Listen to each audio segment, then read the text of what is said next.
new funding that we're getting from the state, that's something that they're really pushing. It's messaging, awareness campaigns, get it out there, what you do to get people to come. Definitely on Facebook someplace. There you go. Do you follow us on Facebook, Tom? I am not really good with Facebook. We've been posting more lately, so. I slept today at Woodland High School, and a third of the kids weren't there because somebody said there was something going on in schools and Facebook. And I thought, oh my gosh, that's social media, it's not social. That was crazy today. Absolutely wild when people start rumors. I much prefer to find out what's going on elsewhere. Good things. Yes. So, yeah. Any kind of updates, clinics, evening vaccine stuff, events, special awareness month things like September Suicide Prevention Month, that kind of stuff. So, we're going to be posting on that kind of stuff. What we're asking for this is a total cost of $39,000 for 2 digital billboard. So messaging on that for the full year. And then they're actually letting us also have a poster, is what they call it. So it's not digital, it's just going to have like our graphic picture on it for the whole year. And we can change our digital messaging as much as we want for the extra cost. And the poster can get 4 updates throughout the year. Yeah. 39,000. And we're really going to pay that all up front for them to make sure that we get it all. It's all through this immunization. Yeah, it's You need to do that so people know what they take care of. Yeah. Great. This has been Ryan Wilderstein. Go to all right. And we have our source to be approved the memorandum of understanding between the Winton Health Department and the Great Outdoor Advertising, I think we have. Second. Has been named second. Any further discussion? The board, the people. Voice. All those say aye. This is the board decision on all this stuff. All this might look at it, it's sort of like a billboard at the movie theaters when you sit there waiting for the movie. There's always advertisements about it and being much attention to it. So, but I don't know, the theater here. Yeah, very reasonable. I agree, Boston. Can you watch that? Oh, I no. mean, I don't know what we're going to do, but it's a nice, there's a lot of people. And if you ever saw the line on Wednesday Street, you can see the boards will sit on the people around this building, I swear. I think they must see it. I love that. Yeah. Look at it. Thank you. Thank you. Thank you. So you said you're in agreement with the road, is that see? I think you have everything, I'm just here in case you had any questions. I think we do have everything. It's like, this is I'm sorry. I think Josh was honest that he wasn't.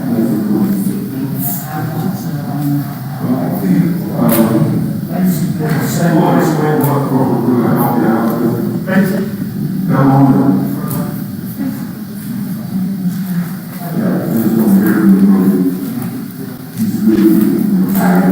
I'm going to need that, yesterday, I'll put it on 6. Basically, what we're hoping to accomplish is obtain the funding so that we can do a water survey study, so that we can see the feasibility of trying to establish or take over the Road water system.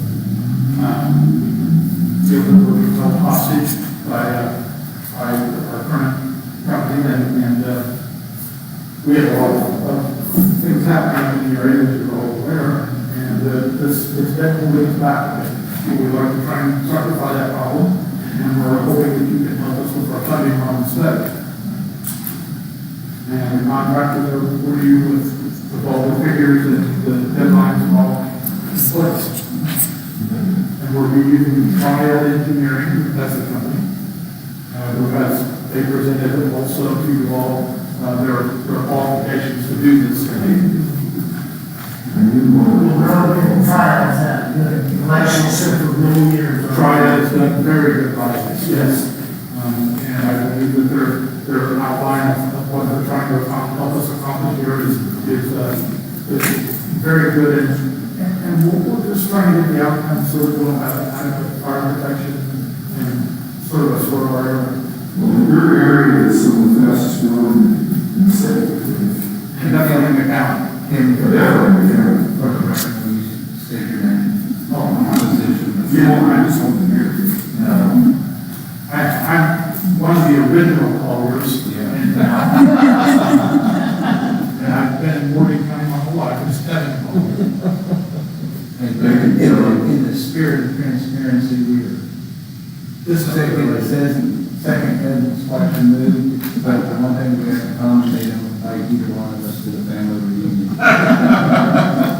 I did. We're in trouble, man. Actually, I did get invited, I just couldn't make it. I'm gonna rescind my motion. And I need paid. I'm sorry, did anyone have any questions? Did anyone have any questions? No, I don't. I appreciate it. Mr. Collier. Brian Cotter makes a motion that we vote and accept the agreement for the American Rescue Plan between the county of Morgan, Indiana, and the county of Monrovia, Indiana, to $110,000. Second. Motion been made and seconded. Do we have any discussion? Any further discussion? All in favor of the motion, say aye. Thank you very much. This is similar to the citizens, this is similar to what we've done after Morganville, and we're working with Martinsville and some of the other groups that presented, to get proper developments going forward. Absolutely. And it's coming away fast, not as fast as maybe some of the people in Boone County get, but not aware of what's going on, and you got that cart way out in front of you before you get the horse going, so we're trying to get that horse and cart squared away. All right, next item on the agenda is a housing discussion. Is that from Joe? Yes, it is. Hello, Joe. Mr. Mills is going to talk about housing for a little bit here. Yeah, and I won't keep you. I just want to introduce an issue that I think needs to be on your plate as you go forward, and provide you some information, some basic data, and then nothing to decide on. I'm here representing the long-term affordable housing task group of the Better Communities Coalition. We've been meeting for over the past 2.5 years, submitted our first report in January of 2022. I'm in the process now of rotating around to town councils and the commissioners here in the county at this point in time. I'm going to be blunt. This is not a topic that gets a lot of warm fuzzies. And, but it's also a topic that is of great importance in our county, and I'll go down. When I talk about affordable housing, I'm sure we all are on the same plate. We've adopted the HUD definition of affordable housing, and that is housing that costs no more than 30% of households' gross income. That's the standard. Now, we know of any such definite figures like that. There are always reasons that higher or lower are not necessarily bad. But housing is crushing people right now in our county.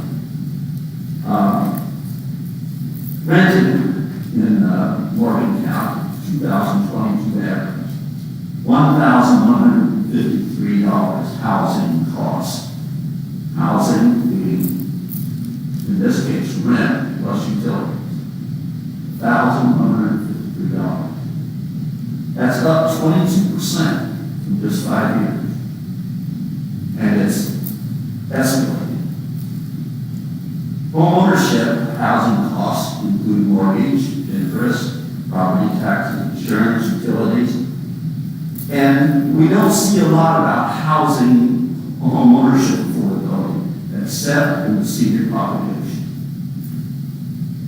Loss of a spouse can just place a household into a position where they can't keep up with repairs, can't keep up often with the mortgage. But back to rental housing. To nobody's surprise, the hardest hit group in the housing situation are those with lower incomes. That brings me to the reason I'm here this evening.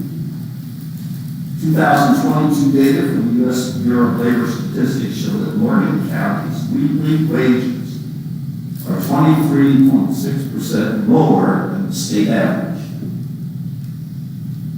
With 34,800 people employed in our county, 36% are in jobs where the average earning income in that job classification are under $40,000 a year.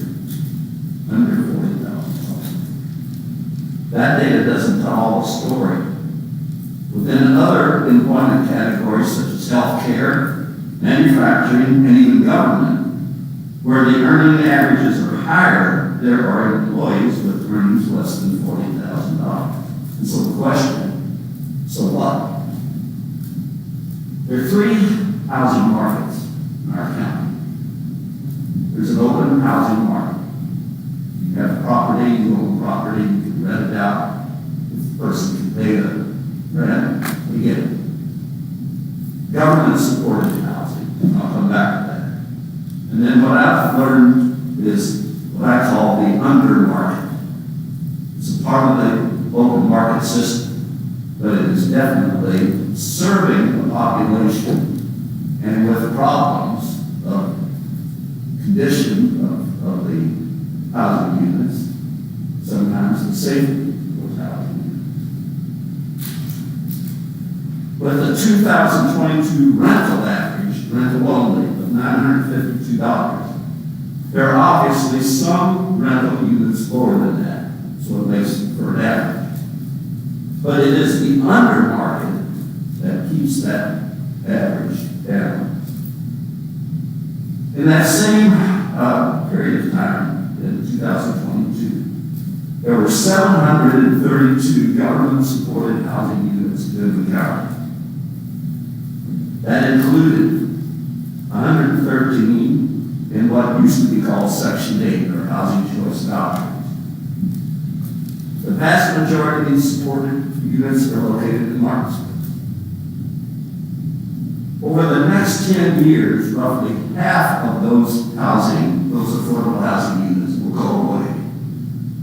They will run through their affordability period under the grants that brought those programs here.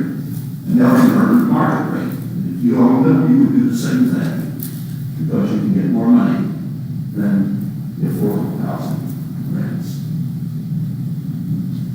The undermarket is a subset of the open market. In general, the housing units are older, less well maintained, and sometimes have extreme health and safety issues. Something that I hope you take into consideration over the years. I think it was 2015 maybe, when you passed a ordinance that gave some responsibility to the Department of Health to look at unsafe, unhealthy housing. It's a weak ordinance. I think it would do well to have that revisited. We'll have the opportunity to do that. Part of the issue of affordable housing with the population that I'm talking about is that there were 9.85 over the last 10 years new jobs added to Morgan County's payroll for each new house or apartment built. 9.8 jobs added for one housing unit. The housing supply constricted, that also drives prices.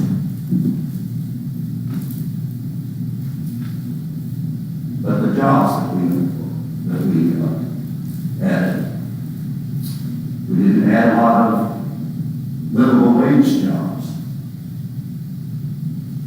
Restaurants, small businesses, ice cream parlors. The average wage there is down in that $35,000 range.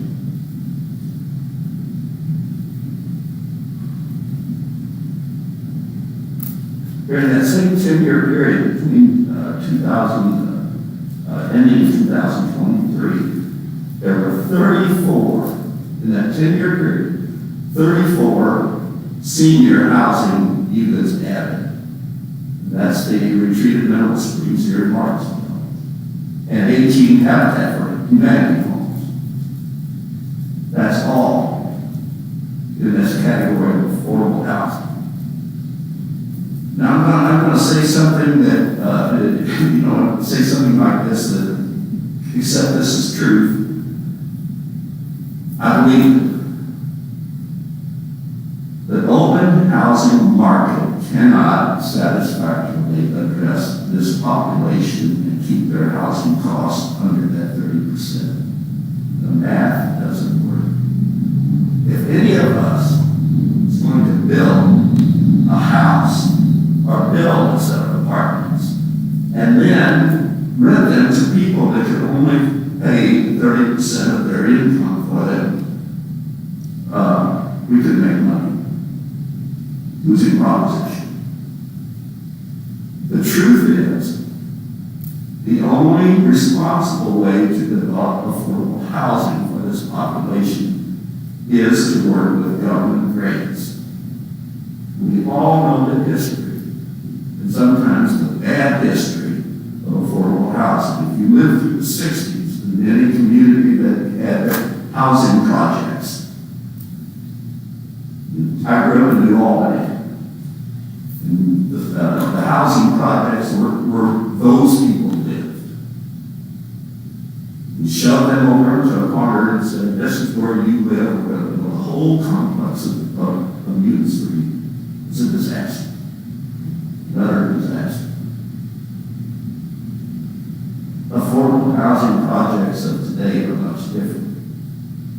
You may be aware that Habitat for Humanity is working with the city of Martinsville and with a developer out in Indianapolis to develop out on Artesian Avenue a project that includes 34 lease-to-own properties,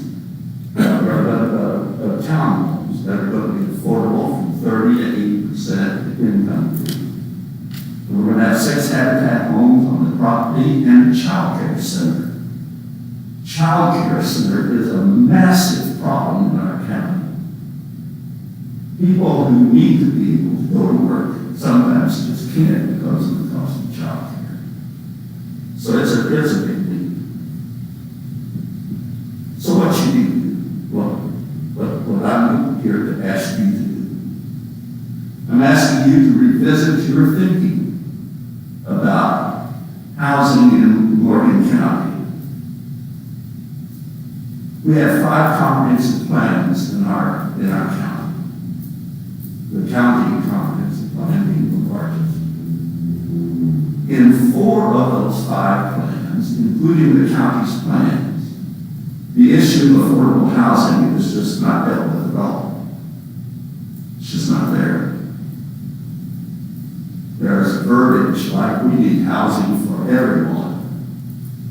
But when it comes to this population, there's nothing. There's nothing in the plan. There could be. And a lot of it has to do with who's at the table at the time that those discussions are taking place and the plans are being reviewed and revised. who's representing the population. These are your constituents. They're the people that serve your meals. They're the people who check out your sales at a market. There are people working in the offices. There are teachers' aides in our schools.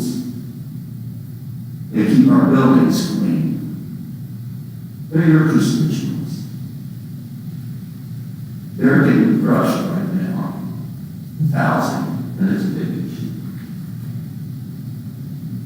The long-term housing group of the Better Communities Coalition stands ready to work with you to provide support, assistance, to bring opportunities to you, and just to bring people to you, so that you can make your plans that are working for all Martin County residents.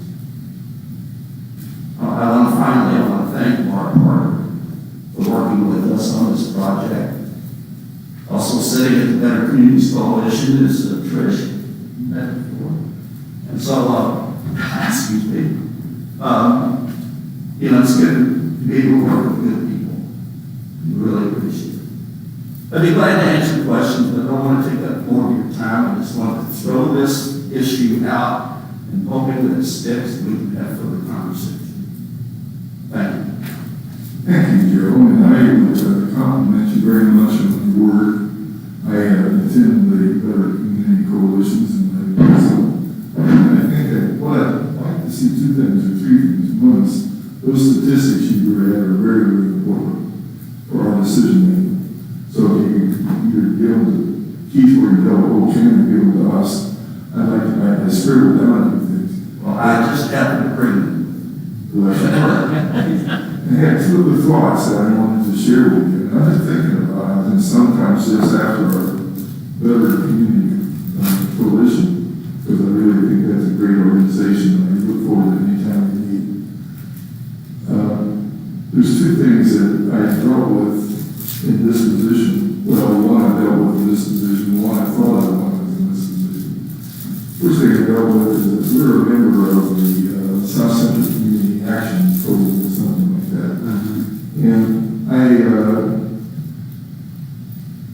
that's a 4-county coalition, and Morgan, Monroe, Brown, and Probably over. that might be it. Problem is that I think, and I don't want to say this without some reservations that I don't know enough about what I'm talking about, because I don't. But I used to be on board in there. Yeah. I saw most of, they were also including programs that, some of the early school programs and stuff like that. And I was really interested in the housing side, and I need to stop in down here at their office and see what they're doing with our county. When you give a bunch of money to 4 counties and 1 county has more people than the other 3 put together, you got a problem. Yeah. And I'd like to kind of resolve that somewhere and see how we can handle what that is. And that might not be anything more than just my suspicions. I'd like to see that budget. I'd like to see what they're doing and how they're helping us in Morgan County, because, we're part of that federal program. Well, we have the capability of bringing those people to the table. And that's exactly what we need to do. The other thing I'd like to do is, and this is really weird, so forgive me for being off the wall. I've been thinking about housing, and I'm thinking one of the things that, I'm going back, I was a history teacher, so I use a little history. But one of the things that I experienced through my own families, both of my grandfathers, and they always had somebody living with them. Of course, it was an agrarian society and you needed help. Yeah. But one of the things that we also see, and this is, covers 3 things. It covers child care and people that can't afford. I'm going to call it Walton housing. Remember Walton's on TV? Vaguely. Wow. He's almost as old as I am. But you have, housing, if they, to me, it would be worthwhile to see a program where you incentivize housing that combines families that are the same, grandma. Now, I know there's a lot of reasons why you can't do it.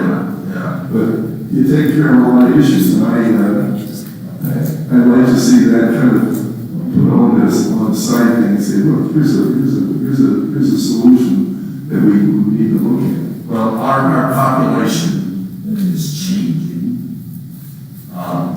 We find more single-parent households now than ever before. That number is not shrinking, it's growing. I'm a believer in the Great American Dream of homeownership. But we can't homeownership our way out of this housing issue. It's going to take all forms of housing. And so I think it comes down to, Stevie was a good example. When it comes to issues like people where they live, we know that the emotions can run high. I can tell you right up, you probably experienced it before, but I've lived it out. Anytime going before a group and talking about affordable housing, there is this notion in people's minds, I think that's a good idea, but I don't want it to be near me. It's over there, And that not in my backyard, mentality is still there. It's strong. Can't negate it, it's part of who we are. But I was talking to a guy the other day, he said, when my house was built, across the street from my house was the livery stable. Now that's how communities grew back in the early days. Unfortunately, now we've grown to the part in our sophistication, we think, that one of the ways in which we want to do is we want to control who does what where. So we have very strict zoning, which becomes an encumbrance at times. And it's all about protecting somebody. And so I'm looking, one of the things that I think I like to have on the back of the city of Martinsville is looking at mixed-use development, housing, and small businesses.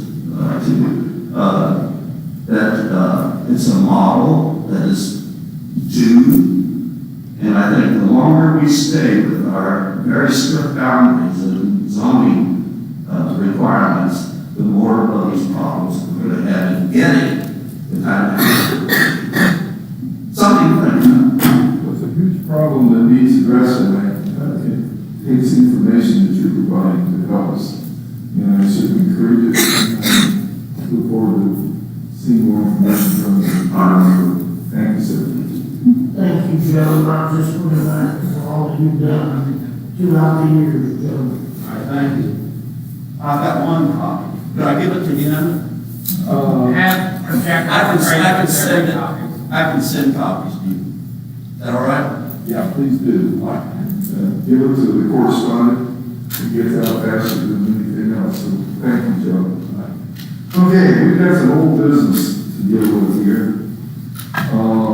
Rapid deploying contract. Zach, what you got? I was real impressed with this the other day. I couldn't believe what you could do with what you got. So that's what we've got to do. So it's just a continuation of what we signed last month. What's presented is just a series of agreements, product specifications, statement of work, and scope of services. I reviewed everything. It looks on me. I sent off to Ian to review as well. We have budgeted for it. Do you have any questions? I'm glad to see it. We got budgeted. We're going to get it. I think that's another story for the correspondent. I think the thing that really impressed me was the safety value of that particular program. Eliminates a lot of concern for when people read something and there's no place how do you find it. It's really good. We need to prove that contract. We've already discussed it. Do you have any questions, John, about the draft employee contract? For Zach? I'll entertain a motion to approve the contract.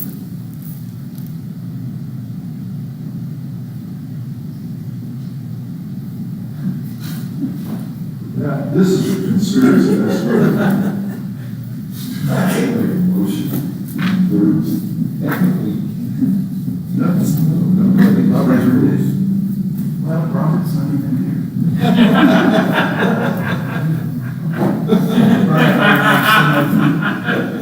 But your attorney, yes.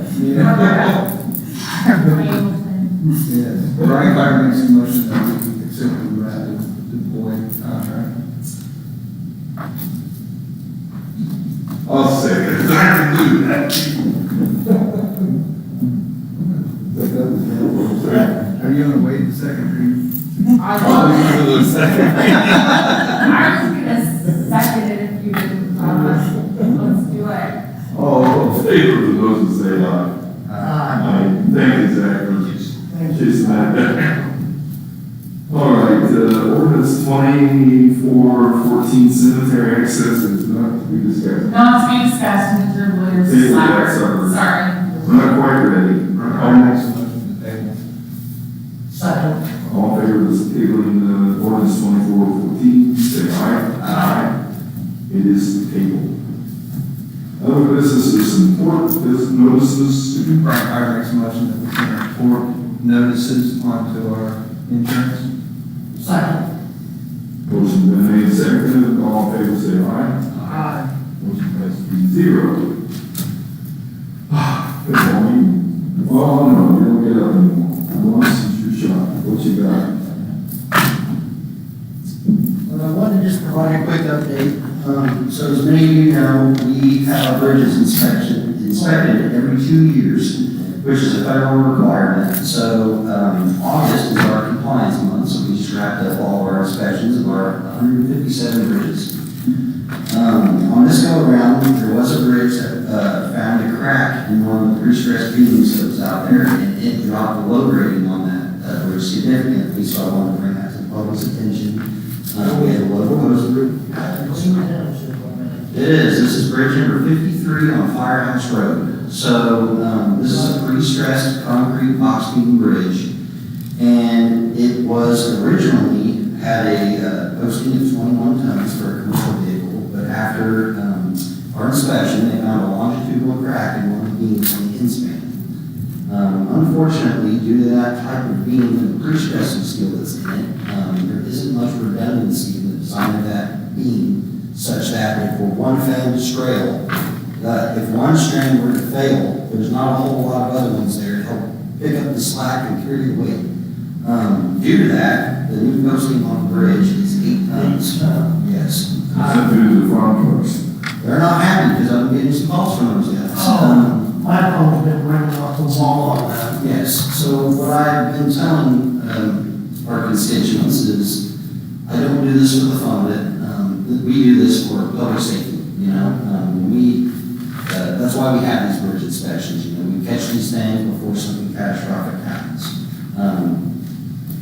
Posting a bridge at 8 tons is never good for a farmer, I understand that. But the downside of that is that bridge is out, no one can use it, as opposed to limiting it to an 8 ton posting.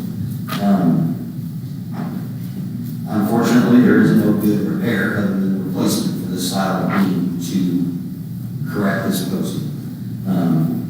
At this time, I don't think that this warrants a immediate action to correct this posting unless we all get our heads together and think otherwise that this is more deserving than any other bridge.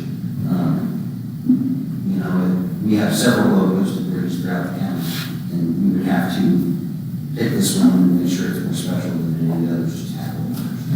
So, you know, having said that, I'm probably not the public's favorite person right now, low-posted bridge, but we had to do it out of the, you know, safety for the traveling public.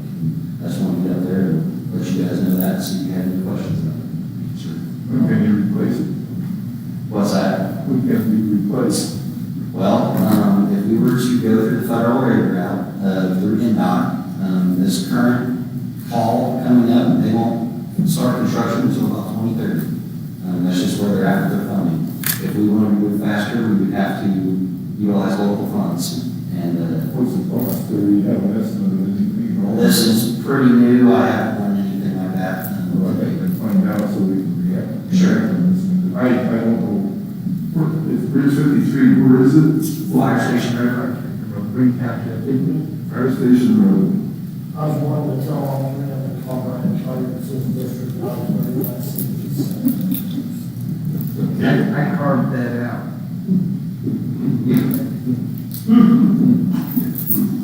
Thank you for the information. Yeah. Looks like we got to do some movement. Maybe this goes back, we're going back to brainstorm and figure out every one of our bridges and what we move forward. And come up with a plan that unfortunately, you know, influence commissioners on down the road, but the Problem is, it's not a problem. We're moving from the old rule where I used to bring a couple, three, gravel wagons across the bridge and then bringing these suckers across it look like animals. Big semis, we're not a farmer anymore unless you got a semi. And you can't do some of the stuff that we used to do. That's the whole crap. So, we gotta do something, that's what agriculture is doing. And so, we need a plan on transportation, we need a plan on bridges, and we gotta let people know how it's gonna affect them. And how much it costs them to kind of, they're buying the bigger stuff, we're gonna have to buy bigger stuff to accomplish. Same thing with the daggone roads, I see some of these rigs going down the road and take up all 8 feet, 20 foot road. It's ridiculous, some of the things, I used to worry about taking 9-foot daggone E-rig down the road. Now it's, oh my gosh, it's great. So, agriculture and roads are not staying in Port City. Luckily, we are trying to think ahead, and the road standards that you guys passed this past February gives us more robust pavement, wider lanes, shoulders, to kind of combat that. So I think we're heading in the right direction. Yeah, we'll just keep moving. Yeah. Thank you. So, yeah, thank you for informing me of that. Well, we have any other business for the county? Yes. I've received some concerns about the picnic table in front of this building, lighting out smoking.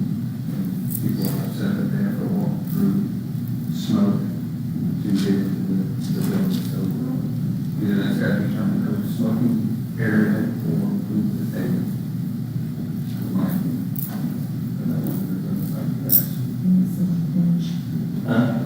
I'm sorry.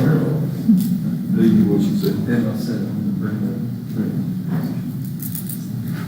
That's all.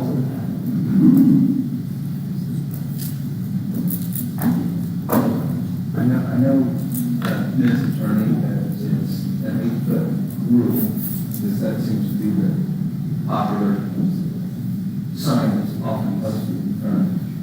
So, yes, and in the US, that means an 8 feet of public and street public place.